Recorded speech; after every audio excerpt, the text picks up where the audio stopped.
ಗಣಪತಿ ಶಾರದಾ ಗುರುಭ್ಯೋ ನಮಃ. ವಸುದೇವ ಸುತಂ ದೇವಂ ಕಂಸಚಾಣೂರಮರ್ದನಂ ದೇವಕಿ ಪರಮಾನಂದಂ ಕೃಷ್ಣಂ ವಂದೇ ಜಗದ್ಗುರುಂ. ಶ್ರೋತೃಗಳಿಗೆ ಶ್ರೀ ಅಳಸಿಂಗರಾಚಾರ್ಯ ವಿರಚಿತ ಶ್ರೀ ವ್ಯಾಸ ಮಹರ್ಷಿ ಪ್ರಣೀತ ಶ್ರೀಮದ್ ಭಾಗವತದ ಪಂಚಮ ಸ್ಕಂದದಲ್ಲಿ ಭರತನು ನದೀ ತೀರದಲ್ಲಿರುವಾಗ ಅಪಾಯಕ್ಕೆ ಸಿಕ್ಕಿಬಿದ್ದ ಒಂದು ಹುಲ್ಲೆಯನ್ನು ತಂದು ಪೋಷಿಸಿ ಕೊನೆಗೆ ತಾನು ಹುಲ್ಲೆಯ ಜನ್ಮವನ್ನು ಹೊಂದಿದುದು ಎಂಬ 8ನೆಯ ಅಧ್ಯಾಯಕ್ಕೆ ಸ್ವಾಗತ. ಶುಕಮುನಿಗಳು ಪರೀಕ್ಷಿತ್ ರಾಜನನ್ನು ಕುರಿತು ಹೇಳುತ್ತಿರುವರು. ರಾಜೇಂದ್ರ, ಕೇಳು, ಆ ಭರತನು ಒಮ್ಮೆ ಚಕ್ರ ನದಿಯಲ್ಲಿ ಸ್ನಾನ ಮಾಡಿ ನಡೆಸಬೇಕಾದ ನಿತ್ಯ ಕರ್ಮಗಳನ್ನು ಮುಗಿಸಿಕೊಂಡು ಪ್ರಣವ ಮಂತ್ರವನ್ನು ಜಪಿಸುತ್ತಾ ನದಿ ತೀರದಲ್ಲಿ ಕುಳಿತಿದ್ದನು.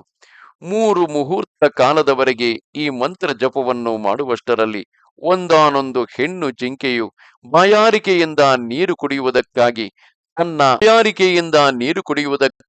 ತನ್ನ ಮಂದೆಯನ್ನು ಬಿಟ್ಟು ಒಂಟಿಯಾಗಿ ಬಂದು ಆ ನದಿಯಲ್ಲಿ ಇಳಿಯಿತು.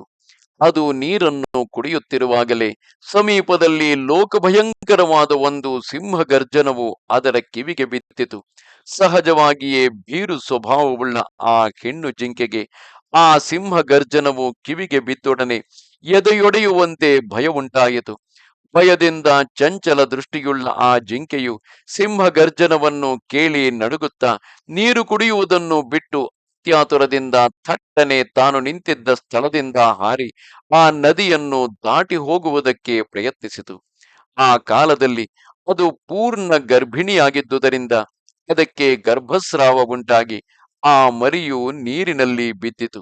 ಹೀಗೆ ಆ ಜಿಂಕೆಗೆ ಭಯಾತುರದಿಂದಲೂ ನದಿಯನ್ನು ದಾಟಿ ಹೋಗುವ ಆಯಾಸದಿಂದಲೂ ಗರ್ಭವು ಜಾರಿ ಬೀಳಲು ಭಯದಿಂದಲೂ ನೋವಿನಿಂದಲೂ ಪೀಡಿತವಾದ ಆ ಜಿಂಕೆಯು ಒಂದೇ ಓಟದಿಂದ ಮುಂದೆ ಹೋಗಿ ಒಂದು ಪರ್ವತ ಗುಹೆಯನ್ನು ಹೊಕ್ಕಿತು. ಅತ್ಯಾಯಾಸದಿಂದ ಕೆಳಗೆ ಬಿದ್ದು ಕೊನೆಗೆ ಮರಣವನ್ನೂ ಹೊಂದಿತು. ಇತ್ತಲಾಗಿ ಭರತನು ನದಿ ಪ್ರವಾಹದಲ್ಲಿ ತೇಲಿ ಹೋಗುತ್ತಿರುವ ಆ ಜಿಂಕೆಯ ಮರಿಯನ್ನು ನೋಡಿದನು.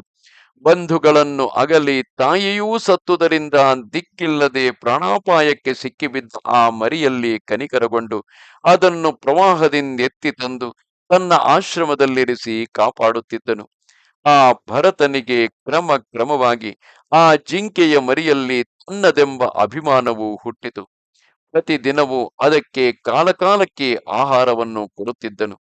ಆಗಾಗ ಅದರ ಮೈಯನ್ನು ತೊಳೆದು ಶುದ್ಧ ಮಾಡುತ್ತಿದ್ದನು. ಹೊಟ್ಟೆಯಲ್ಲಿ ಹುಟ್ಟಿದ ಮಗುವಿನಂತೆ ಬಾರಿ ಬಾರಿಗೂ ಅದನ್ನು ಮುದ್ದಾಡಿ ಲಾಲಿಸುತ್ತಿದ್ದನು. ಹುಲಿ ಮೊದಲಾದ ಕಾಡು ಮೃಗಗಳ ಕೈಗೆ ಸಿಕ್ಕದಂತೆ ಎಚ್ಚರದಿಂದ ಕಾಪಾಡುತ್ತಾ ಬಂದನು.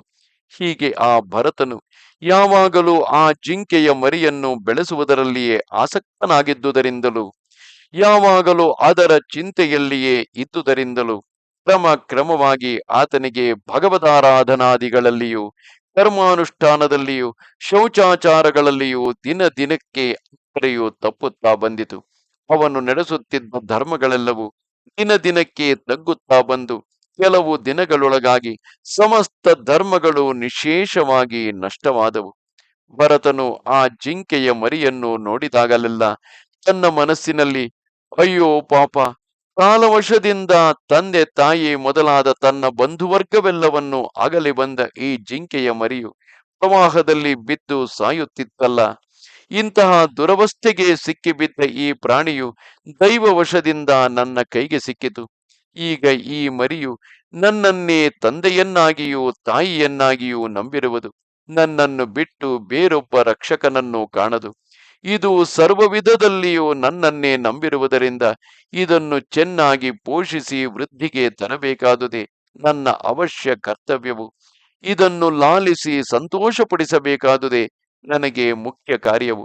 ಇದರಿಂದ ನನ್ನ ಕಾರ್ಯಗಳೆಲ್ಲವೂ ಕೆಟ್ಟರೂ ಚಿಂತೆಯಿಲ್ಲ. ಅದಕ್ಕಾಗಿ ಕೋಪಿಸದೆ ಇದನ್ನು ನಾನು ಪೋಷಿಸುತ್ತಿರಬೇಕಾದುದೇ ಯುಕ್ತವು. ವಿವೇಕಿಗಳಾದವರು ಮೊರೆಹೊಕ್ಕವರನ್ನು ಕಾಪಾಡದಿದ್ದರೆ ಬಹಳ ದೋಷಕ್ಕೆ ಗುರಿಯಾಗುವರು. ಪರೋಪಕಾರಿಗಳಾಗಿಯೂ ಶಾಂತರಾಗಿಯೂ ಇರುವ ಪಂಡಿತರು ಇಂತಹ ದೀನರಲ್ಲಿ ದಯೆಯನ್ನು ತೋರಿಸದೆ ಬಿಡರು. ಸಜ್ಜನರು ಮೊರೆಹೊಕ್ಕವರನ್ನು ರಕ್ಷಿಸುವ ವಿಷಯದಲ್ಲಿ ಸ್ವಪ್ರಯೋಜನ ಹಾನಿಯನ್ನು ಸ್ವಲ್ಪ ಮಾತ್ರವೂ ಲಕ್ಷಿಸಲಾರರು ಎಂದು ತನ್ನಲ್ಲಿ ತಾನೇ ಚಿಂತಿಸುತ್ತಾ ಆ ಮರಿಯಲ್ಲಿ ಮೇಲೆ ಹೆಚ್ಚಾಗಿ ಪ್ರೀತಿಯನ್ನು ತೋರಿಸುತ್ತಿದ್ದನು. ಅದು ಮೊದಲು ಆತನು ಪ್ರತಿದಿನವೂ ಆ ಜಿಂಕೆಯ ಮರಿಯೊಡನೆಯೇ ಕುಳಿತಿರುವನು. ಯಾವಾಗಲೂ ಅದರೊಡನೆಯೇ ಆಡುತ್ತಿರುವನು. ಅದರೊಡನೆಯೇ ತಾನು ಗೆಡ್ಡೆ ಗೆಣಸುಗಳನ್ನು ತಿನ್ನುವನು. ಹೀಗೆ ಭರತನಿಗೆ ಆ ಜಿಂಕೆಯ ಮರಿಯಲ್ಲಿ ಮಿತಿಮೀರಿದ ಸ್ನೇಹವುಂಟಾಯಿತು. ಒಮ್ಮೊಮ್ಮೆ ದರ್ಬೆಗಳನ್ನಾಗಲಿ ಪುಷ್ಪಗಳನ್ನಾಗಲಿ ನೀರನ್ನಾಗಲಿ ತರುವುದಕ್ಕಾಗಿ ತಾನು ಹೊರಗೆ ಹೋಗಬೇಕಾಗಿ ಬಂದಾಗಲೂ ಹುಲಿ, ತೋಳ ಮುಂತಾದ ಕಾಡು ಮೃಗಗಳಿಂದ ಆ ಜಿಂಕೆಗೆ ಏನಾದರೂ ಅಪಾಯವು ಸಂಭವಿಸಬಹುದೆಂಬ ಚಿಂತೆಯಿಂದ ಅದನ್ನು ತನ್ನ ಸಂಗಡಲೇ ಕಾಡಿಗೆ ಕರೆದುಕೊಂಡು ಹೋಗುತ್ತಿದ್ದನು. ಕಾಡು ದಾರಿಯಲ್ಲಿ ನಡೆಯುವಾಗ ಆ ಮೃಗವು ಅಶಕ್ತಿಯಿಂದಲೋ ಅಜ್ಞಾನದಿಂದಲೋ ತನ್ನೊಡನೆ ಬಾರದೆ ಅಲ್ಲಲ್ಲಿ ಹಿಂದೆ ನಿಂತಾಗ ತಾನು ಅದರೊಡನೆ ನಿಂತು ಬಿಡುತ್ತಿದ್ದನು. ಎಷ್ಟಾದರೂ ಅದು ಮುಂದೆ ನಡೆಯದಿದ್ದ ಸಂದರ್ಭದಲ್ಲಿ ಅದನ್ನು ತಾನೇ ಹೆಗಲ ಮೇಲೆ ಹೊತ್ತುಕೊಂಡು ಮುಂದೆ ಸಾಗುತ್ತಿದ್ದನು. ಮತ್ತು ತಾನು ಕುಳಿತಾಗ ಅದನ್ನು ತನ್ನ ತೊಡೆಯ ಮೇಲೆ ಕುಳ್ಳಿರಿಸಿಕೊಳ್ಳುವನು. ತಾನು ಮಲಗುವಾಗ ಅದನ್ನು ತನ್ನ ಎದೆಯ ಮೇಲೆ ಮಲಗಿಸಿಕೊಳ್ಳುವನು. ಹೀಗೆ ಭರತನು ಮಿತಿಮೀರಿದ ಪ್ರೇಮದಿಂದ ಆ ಜಿಂಕೆಯನ್ನು ಬಾರಿ ಬಾರಿಗೂ ಮುದ್ದಿಸಿ ಲಾಲಿಸುತ್ತಾ ಅದರಿಂದ ಬಹಳವಾಗಿ ಸಂತೋಷಿಸುತ್ತಿದ್ದನು. ಮತ್ತು ತನ್ನ ನಿತ್ಯ ನೈಮಿತ್ತಿಕಾದಿ ಕರ್ಮಗಳನ್ನು ನಡೆಸುತ್ತಿರುವಾಗಲೂ ನಡು ನಡುವೆ ಆ ಜಿಂಕೆಯನ್ನು ನೆನೆಸಿಕೊಂಡು ಅದರ ಕಡೆಗೆ ತಿರುಗುವನು. ಅದು ಕಣ್ಣಿಗೆ ಬೀಳದಿದ್ದಾಗ ಎದ್ದು ನೋಡುವನು, ಎದ್ದೆದ್ದು ನೋಡುವನು. ಅದನ್ನು ಕಂಡ ಮೇಲೆ ನೆಮ್ಮದಿಯಿಂದ ಕುಳ್ಳಿರುವನು. ಅದು ಕಣ್ಣಿಗೆ ಬಿದ್ದಾಗಲೆಲ್ಲ ಸಂತೋಷದಿಂದುಕ್ಕುತ್ತಾ, ಓ ನನ್ನ ಮುದ್ದು ಮರಿಯೇ, ನಿನಗೆ ಸರ್ವ ದೇಶ ಸರ್ವಕಾಲ ಸರ್ವಾವಸ್ಥೆಗಳಲ್ಲಿಯೂ ಕ್ಷೇಮ ಉಂಟಾಗುತ್ತಿರಲಿ ಎಂದು ಆಶೀರ್ವದಿಸುವನು. ಹೀಗಿರುವಾಗ ಒಮ್ಮೆ ಅಕಸ್ಮಾತ್ತಾಗಿ ಆ ಜಿಂಕೆಯು ಅವನ ಕಣ್ಣಿಗೆ ಕಾಣಿಸದೆ ಹೋಗಲು ತನ್ನ ಆಸ್ತಿಯೆಲ್ಲವನ್ನು ಕಳೆದುಕೊಂಡವನಂತೆ ಭಯದಿಂದ ತತ್ತಳಿಸುತ್ತಾ ಅದನ್ನು ಕ್ಷಣ ಮಾತ್ರವೂ ಅಗಲಿರಲಾರದೆ ಮೋಹ ಪರವಶನಾಗಿ ದುಃಖದಿಂದ ರೋದನ ಮಾಡತೊಡಗಿದನು. ಅಯ್ಯೋ, ತಾಯ್ ತಂದೆಗಳಿಲ್ಲದೆ ತಬ್ಬಲಿಯಾಗಿ ನನ್ನಲ್ಲಿ ಬಂದು ಸೇರಿದ ಈ ನನ್ನ ಮುದ್ದು ಮರಿಯು ಎಲ್ಲಿಯೋ ಕಾಣೆನಲ್ಲ. ಇನ್ನೇನು ಗತಿ? ಅಯ್ಯೋ, ನಾನೆಂತಹ ದುಷ್ಟನು, ಎಷ್ಟು ಕ್ರೂರ ಹೃದಯನು, ನಾನೆಷ್ಟು ದುರ್ಭಾಗ್ಯನು. ಕಿರಾತನಂತೆ ನಿರ್ದಯನಾದ ನನ್ನನ್ನು ನಂಬಿ ಬಂದುದರಿಂದಲ್ಲವೇ ಆ ಮುದ್ದು ಮೃಗಕ್ಕೆ ಈ ಅವಸ್ಥೆಯುಂಟಾಯಿತು. ಅಯ್ಯೋ, ನಾನು ಇಷ್ಟು ಎಚ್ಚರ ತಪ್ಪಿದವನೆಂಬುದನ್ನು ಕಾಣದೆ ನನ್ನನ್ನು ಸಾಧುವೆಂದು ತಿಳಿದು ನನ್ನಲ್ಲಿ ಸೇರಿ ಮೋಸ ಹೋಯಿತು. ಹೇಗಾದರೂ ಆಗಲಿ, ದೈವ ಕೃಪೆಯಿಂದ ಅದು ಸಾಯದೆ ಬದುಕಿದ್ದು ಈ ಆಶ್ರಮದಲ್ಲಿಯೇ ಎಲ್ಲಿಯಾದರೂ ಹುಲ್ಲು ಮೇಯುತ್ತಿರುವುದನ್ನು ನಾನು ತಿರುಗಿ ಕಣ್ಣಾರೆ ಕಾಣುವೆನೆ. ಕಾಡಿನಲ್ಲಿ ಗುಂಪಾಗಿ ಸಂಚರಿಸತಕ್ಕ ತೋಳ, ನಾಯಿ ಮುಂತಾದವಾಗಲಿ, ಒಂಟಿಯಾಗಿ ಹೊಂಚು ಹಾಕತಕ್ಕ ಹುಲಿ ಮುಂತಾದವಾಗಲಿ ಅದನ್ನು ಭಕ್ಷಿಸದೆ ಬಿಡುವುದೇ? ಲೋಕಕ್ಷೇಮಕ್ಕಾಗಿ ಉದಿಸಿ ಸಂಚಾರ ಮಾಡುತ್ತಿದ್ದ ಸೂರ್ಯನು ಅಸ್ತಮಿಸುತ್ತಿರುವನಲ್ಲ. ಅಯ್ಯೋ, ಇನ್ನು ಆ ನನ್ನ ಮುದ್ದು ಮೃಗವು ನನ್ನ ಬಳಿಗೆ ಬಂದು ಸೇರಲಿಲ್ಲವಲ್ಲ. ಆ ನನ್ನ ಜಿಂಕೆಯ ಮರಿಯೆಂಬ ರಾಜಕುಮಾರನು ತನ್ನ ಜಾತಿಗೆ ಸಹಜವಾದ ಮತ್ತು ಮನೋಹರವಾದ ತನ್ನ ಆಟಗಳಿಂದ ದುರ್ಭಾಗ್ಯನಾದ ನನ್ನ ಮನಸ್ಸನ್ನು ತಿರುಗಿ ತಿರುಗಿ ಯಾವಾಗ ಆನಂದಪಡಿಸುವನೋ ಕಾಣೆನು.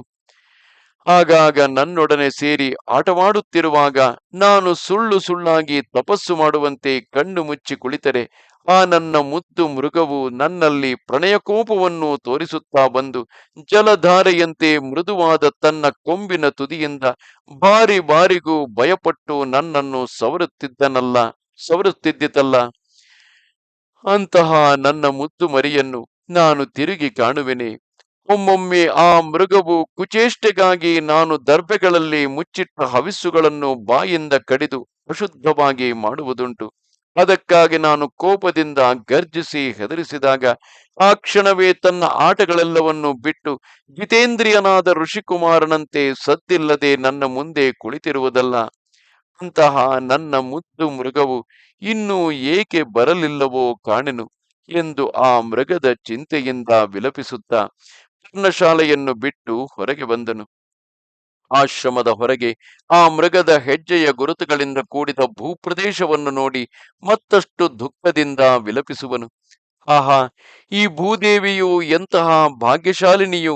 ಆ ನನ್ನ ಮುದ್ದು ಮೃಗದ ಅಂದವಾದ ಹೆಜ್ಜೆಯ ಗುರುತುಗಳನ್ನು ತನ್ನ ಮೈಗೆ ಭೂಷಣವಾಗಿ ಧರಿಸಿರುವ ಈ ಭೂದೇವಿಯು ಪೂರ್ವ ಜನ್ಮದಲ್ಲಿ ಎಷ್ಟು ಪುಣ್ಯವನ್ನು ಮಾಡಿದ್ದಳು.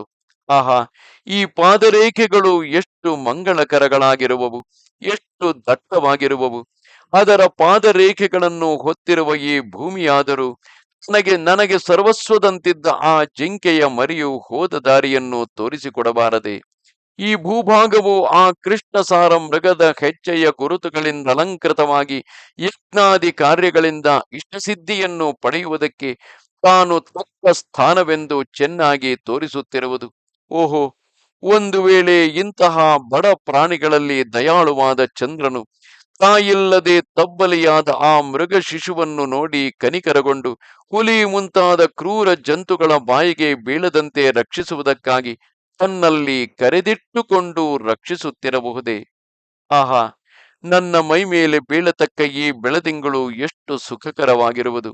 ಆ ಜಿಂಕೆಯನ್ನು ಕಾಣದ ದುಃಖವೆಂಬ ದಾವಾಗ್ನಿಯಿಂದ ನನ್ನ ಹೃದಯವು ದಗ್ಧವಾಗುತ್ತಿದ್ದರು ಆ ಸಂಕಟವನ್ನು ಲಕ್ಷ್ಯ ಮಾಡದೆ ನಾನು ಆ ಜಿಂಕೆಯನ್ನು ಹುಡುಕುವುದಕ್ಕಾಗಿ ಅಲೆಯುತ್ತಿರುವುದನ್ನು ನೋಡಿ ದಯಾಳುವಾದ ಈ ಚಂದ್ರನು ನನ್ನಲ್ಲಿ ಕನಿಕರಗೊಂಡು ಪ್ರೀತಿ ಸೂಚಕವಾದ ಆನಂದ ಬಾಷ್ಪದಂತೆ ತಂಪಾಗಿಯೂ ಅನುರಾಗವರ್ಧಕವಾಗಿಯೂ ಇರುವ ಅಮೃತಮಯವಾದ ಕಿರಣಗಳಿಂದ ನನ್ನ ತಾಪವನ್ನು ನೀಗಿಸುತ್ತಿರುವನು. ಹೀಗೆಂದು ಭರತನು ಹಲವು ಬಗೆಯ ಮನೋರಥಗಳಿಂದ ಕಳವಳಿಸಿ ರೋಧಿಸುತ್ತಿದ್ದನು. ಆ ಜಿಂಕೆಯ ಮರಿಯೆಂಬ ಪ್ರಾರಬ್ಧ ಕರ್ಮವು ಆತನ ಯೋಗ ಮಾರ್ಗಕ್ಕೆ ವಿಘ್ನವನ್ನು ಉಂಟು ಮಾಡಿದುದರಿಂದ ಅವನು ನಡೆಸುತ್ತಿದ್ದ ಕರ್ಮ, ಜ್ಞಾನ, ಭಕ್ತಿ ಯೋಗಗಳೆಲ್ಲವೂ ಬಿಟ್ಟು ಹೋದವು. ಎಲೈ ಪರೀಕ್ಷಿತ್ ರಾಜನೇ, ಪ್ರಾರಬ್ಧ ಕರ್ಮವೆಂಬುದು ಯೋಗನಿಷ್ಠನಾದ ಭರತನಿಗೂ ಯಾವ ಸ್ಥಿತಿಯನ್ನು ತಂದಿಟ್ಟಿತು ನೋಡಿದೆಯಾ?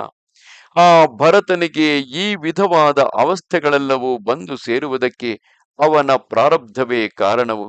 ಇಲ್ಲದಿದ್ದರೆ ಮನುಷ್ಯ ಜಾತಿಯಲ್ಲಿ ಹುಟ್ಟಿದ ಭರತನಿಗೆ ವಿಜಾತೀಯವಾದ ಆ ಜಿಂಕೆಯಲ್ಲಿ ಅಷ್ಟೊಂದು ಮೋಹ ಉಂಟಾಗುತ್ತಿತ್ತೆ? ಮೋಕ್ಷ ವಿರೋಧಿಗಳೆಂಬ ಭಾವದಿಂದ ತನ್ನ ಹೆಂಡಿರು ಮಕ್ಕಳನ್ನೇ ಬಿಟ್ಟು ಬಂದ ಭರತನು ಆ ಕಾಡು ಜಿಂಕೆಯನ್ನು ಬಿಟ್ಟಿರಲಾರದೆ ಸಂಕಟ ಪಡಬೇಕಾದರೆ ಇದು ಅವನ ಪ್ರಾರಬ್ಧವಲ್ಲದೆ ಬೇರೇನು? ಈ ಜಿಂಕೆಯ ಮರಿ ಎಂಬ ವಿಘ್ನದಿಂದ ತನ್ನ ಯೋಗಾಭ್ಯಾಸವೆಲ್ಲವೂ ನಷ್ಟವಾದರೂ ಅದನ್ನು ತಿಳಿಯಲಾರದೆ ಯಾವಾಗಲೂ ಆ ಮೃಗವನ್ನು ಮುದ್ದಾಡುತ್ತಾ ತನ್ನ ದೇಹವನ್ನೇ ತಾನು ಮರೆತಿದ್ದನು.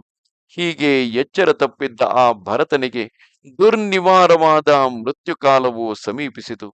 ಸರ್ಪವು ಮಹಾವೇಗದಿಂದ ಇಲಿಯ ಬಿಲವನ್ನು ಪ್ರವೇಶಿಸುವಂತೆ ಮೃತ್ಯುವು ಅವನ ದೇಹವನ್ನು ಒಳಹೊಕ್ಕಿತು. ತನ್ನ ಮರಣ ಕಾಲದಲ್ಲಿಯೂ ಹೊಟ್ಟೆಯಲ್ಲಿ ಹುಟ್ಟಿದ ಮಗನಂತೆ ಪಕ್ಕದಲ್ಲಿ ಕುಳಿತು ದುಃಖಿಸುತ್ತಿರುವ ಆ ಜಿಂಕೆಯ ಮರಿಯನ್ನು ನೋಡುತ್ತಾ ಅದರಲ್ಲಿಯೇ ನಟ್ಟ ಮನಸ್ಸುಳ್ಳವನಾಗಿ ಆ ಮೃಗದ ಸಂಗಡಲೇ ತನ್ನ ದೇಹವನ್ನು ಬಿಟ್ಟನು. ಅವನಿಗೆ ಪೂರ್ವ ವಾಸನೆಯು ಬಿಟ್ಟು ಹೋಗದುದರಿಂದಲೂ ಅಂತ್ಯಕಾಲದಲ್ಲಿಯೂ ಅವನು ಮೃಗವನ್ನೇ ಸ್ಮರಿಸುತ್ತಾ ದೇಹವನ್ನು ಬಿಟ್ಟುದರಿಂದಲೂ ತಿರುಗಿ ಜಿಂಕೆಯ ರೂಪದಿಂದ ಹುಟ್ಟಿದನು. ರಾಜೇಂದ್ರ, ಅವನು ಹೀಗೆ ಮೃಗಜನ್ಮದಲ್ಲಿ ಹುಟ್ಟಿದರು ಪೂರ್ವ ಜನ್ಮದಲ್ಲಿ ಅವನು ನಡೆಸುತ್ತಿದ್ದ ಭಗವದಾರಾಧನಾ ಪ್ರಭಾವದಿಂದ ಅವನಿಗೆ ತಾನು ಈ ಮೃಗಜನ್ಮವನ್ನು ಹೊಂದುವುದಕ್ಕೆ ಕಾರಣವೇನೆಂಬುದು ತಿಳಿದು ಬಂದಿತು. ಹಿಂದೆ ತನಗೆ ಜಿಂಕೆಯ ಮರಿಯಲ್ಲಿದ್ದ ಮೋಹವೇ ತನ್ನ ಮೃಗಜನ್ಮಕ್ಕೆ ಕಾರಣವೆಂಬುದನ್ನು ತಿಳಿದು ಅದಕ್ಕಾಗಿ ಮನಸ್ಸಿನಲ್ಲಿ ಹೀಗೆಂದು ಪರಿತಪಿಸುವನು: ಅಯ್ಯೋ, ನಾನೆಷ್ಟು ದುರ್ಭಾಗ್ಯನು! ಮೊದಲು ನಾನು ಜ್ಞಾನಿಗಳ ಮಾರ್ಗವನ್ನು ಅವಲಂಬಿಸಿದ್ದರೂ ನಡುವೆ ಬಂದ ವಿಘ್ನದಿಂದ ಅದನ್ನು ಬಿಟ್ಟು ತಪ್ಪು ದಾರಿಗೆ ಹೋದೆನು. ಆಹಾ, ಎಂತಹ ಕಷ್ಟವು! ನಾನು ಪೂರ್ವದಲ್ಲಿ ಸರ್ವಸಂಗ ಪರಿತ್ಯಾಗ ಮಾಡಿ ಜಿತೇಂದ್ರಿಯನಾಗಿ ನಿರ್ಜನವಾದ ಅರಣ್ಯದಲ್ಲಿದ್ದು ಭಗವತ್ ಕಥೆಗಳನ್ನು ಕೇಳುವುದರಿಂದಲೂ ಆತನ ರೂಪವನ್ನು ಧ್ಯಾನಿಸುವುದರಿಂದಲೂ ಅವನನ್ನು ಕೀರ್ತಿಸುವುದರಿಂದಲೂ ಆ ಭಗವಂತನಲ್ಲಿಯೇ ಮನಸ್ಸನ್ನು ನೆಲೆಗೊಳಿಸಿದ್ದೆನು. ಹೀಗೆ ಇತರ ಚಿಂತೆ ಎಲ್ಲವನ್ನೂ ಬಿಟ್ಟು ಪ್ರಯತ್ನಪೂರ್ವಕವಾಗಿ ಭಗವಂತನಲ್ಲಿ ನಿಲ್ಲಿಸಿದ್ದ ಮನಸ್ಸನ್ನು ನಾನು ಬುದ್ಧಿಗೆಟ್ಟು ಒಂದು ಜಿಂಕೆಯ ಮರಿಯಲ್ಲಿ ಇಟ್ಟನಾದುದರಿಂದ ಆ ಮನಸ್ಸು ಅದೇ ಮಾರ್ಗವನ್ನು ಹಿಡಿದು ಯೋಗ ಮಾರ್ಗದಿಂದ ನನ್ನನ್ನು ತಪ್ಪಿಸಿಬಿಟ್ಟಿತು. ಆಹಾ, ನಾನು ಎಂತಹ ಅವಿವೇಕಿಯೋ ಎಂದು ತನ್ನಲ್ಲಿ ತಾನು ಪಶ್ಚಾತ್ತಾಪಗೊಂಡು ಆಗಲೇ ತನ್ನ ತಾಯಿಯನ್ನು ತನ್ನ ಮಂದೆಯನ್ನು ಬಿಟ್ಟು ತಾನಿದ್ದ ಕಾಲಂಜರವೆಂಬ ಪರ್ವತ ಪ್ರಾಂತದಲ್ಲಿ ಹೊರಟು ಪೂರ್ವ ಜನ್ಮದಲ್ಲಿ ತಾನು ತಪಸ್ಸು ಮಾಡುತ್ತಿದ್ದ ಸಾಲಗ್ರಾಮವೆಂಬ ಕ್ಷೇತ್ರಕ್ಕೆ ಬಂದು ಸೇರಿತು. ಮಹರ್ಷಿಗಳಿಗೆ ಪ್ರಿಯವಾಗಿಯೂ ಸಿದ್ಧಿಸ್ಥಾನವಾಗಿಯೂ ಇರುವ ಆ ಪುಲಹಾಶ್ರಮದಲ್ಲಿ ಏಕಾಕಿಯಾಗಿದ್ದು ತನ್ನ ದೇಹಾವಸಾನವನ್ನು ನಿರೀಕ್ಷಿಸುತ್ತಾ ತಿರುಗಿ ತನಗೆ ಬೇರೆ ಯಾವ ವಿಷಯ ಚಿಂತೆಯೂ ತಗಲು ಕಟ್ಟುವುದೋ ಎಂಬ ಭಯದಿಂದ ಅತ್ತಿತ್ತ ಕದಲದೆ ಬೇರೆ ಯಾವುದನ್ನು ಕಣ್ಣೆತ್ತಿ ನೋಡದೆ ತರಗೆಲೆಯನ್ನು ತಿಂದು ಕಾಲವನ್ನು ಕಳೆಯುತ್ತಿತ್ತು. ತನ್ನ ಪ್ರಾರಬ್ಧ ಕರ್ಮವು ತೀರುತ್ತಾ ಬಂದು ದೇಹಾವಸಾನವು ಸಮೀಪಿಸಿದೊಡನೆ ಅರ್ಧ ದೇಹವು ಮುಳುಗುವಂತೆ ನದಿಯಲ್ಲಿ ಪ್ರವೇಶಿಸಿ ಅಲ್ಲಿಯೇ ಆ ದೇಹವನ್ನು ತೊರೆದು ಬಿಟ್ಟಿತು. ಇದು 8ನೆಯ ಅಧ್ಯಾಯವು. ನಮಸ್ತೆ ಶಾರದೆ ದೇವಿ, ಕಾಶ್ಮೀರ ಪುರವಾಸಿನಿ, ತ್ವಾಮಹಂ ಪ್ರಾರ್ಥಯೇ ನಿತ್ಯಂ, ವಿದ್ಯಾದಾನಂಚ ದೇಹಿಮೆ. ನಮಸ್ಕಾರ.